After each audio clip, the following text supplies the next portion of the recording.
any sort of meaning can become sooner or later an insecurity, because ultimately everything that is meaning has been created by us, right? And the point is, meaning is something that serves us individually or collectively, or simply does not, right? Meaning is nothing else than a weapon of subjectivity. Subjectivity means something that either you like or you don't like. Everything that comes through the prism of our own physical body, right, will always come through the prism of discernment. And that means that whatever comes, you will either like it, aka it supports your ideas, or you won't like it because, well, it doesn't support your own ideas. Many people will kind of always tend to accept that which aligns itself with the emotions they mainly live by, right? And that usually is problematic in a way.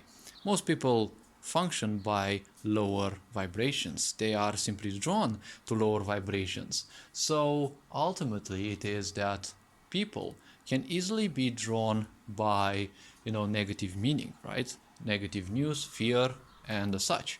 So ultimately, even things that may not make too much sense, right? Like, for example, those silly theories that appear even on the news and such, right? Or many people may end up saying, right? So many of these theories are somewhat fake, right? And well, we live in a world that's so fake the truth scares people, so most of the things are more or less a lie anyways.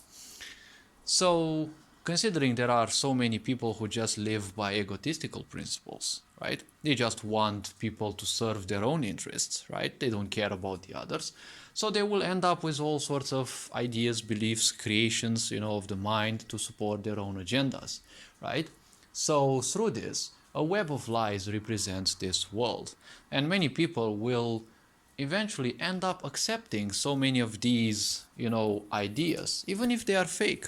But people are more likely to embrace things that, suit or are aligned with the states and emotions they primarily live by, right, than accepting something different, right?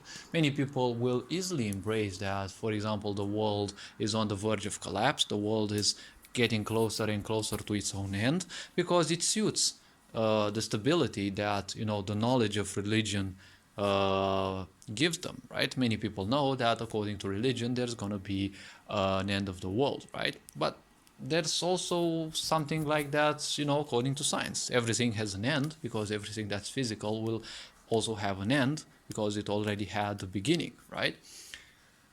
Everything that's physical can only exist from a beginning to an end, right? There are things beyond the physical, and those don't happen or live by physical principles, right? So many people are bound to insecurities, right? Now, what is an insecurity? Well, an insecurity is nothing else than a state which is triggered within someone, right? It is usually something triggered by confusion.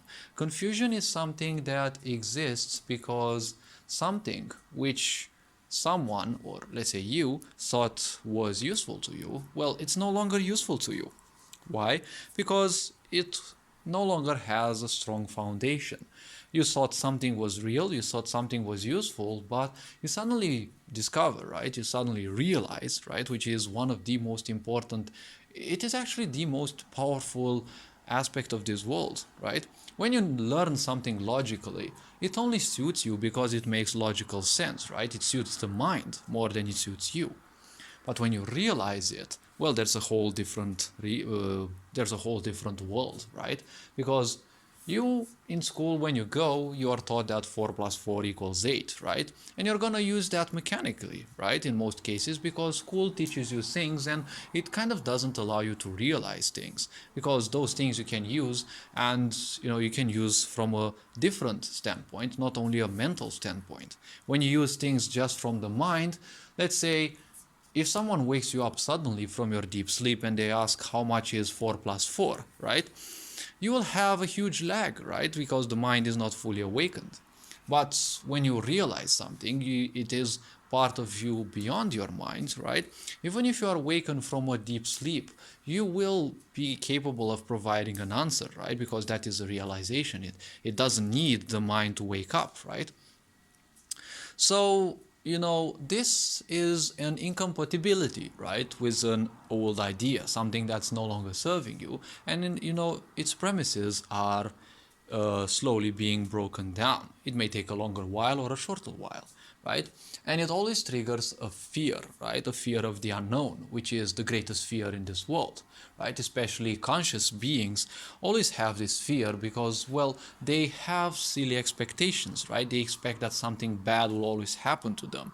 It is a programming that happens to us, right? Since youth, we are taught that we should only expect the worst, right? We are not worthy of anything, right? Because this is the effect of religion in many cases, right? Especially Christianity. You're something worthless, you're something powerless, right? And when you add on top of this, the narcissistic traits, right, that many people kind of end up manifesting because of abuse, especially child abuse. Now, you end up believing that you're some kind of deity, right? And you end up believing that everything is or must align to you, right? If it doesn't, it's always going to be bad, right? People feel bad because they have little to no control, right? And this victimhood idea, right? It is another set of lies because if something happens, it's God's fault, it's always fate, it's always ego, it's always demons, right? So in such a society which is so filled with so much fake meaning, right? Well, this kind of pleonastic because meaning only serves the mind, not us who we are beyond the mind, right? Beyond this physical existence, which ways we have identified too much.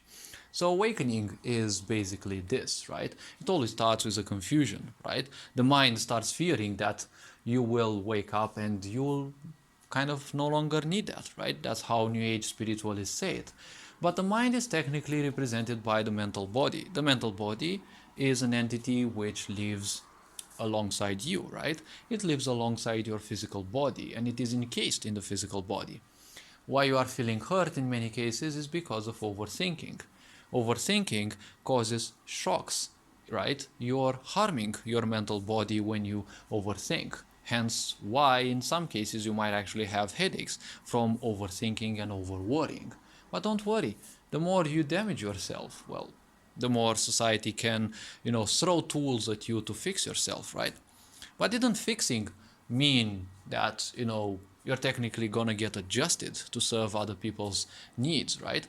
Because why do you think people want to fix other people, right? It's not because they care about those people. They just want those people to suit their needs, right? To suit their needs even more and even more, right? It's a world of slavers who seek their slaves, right?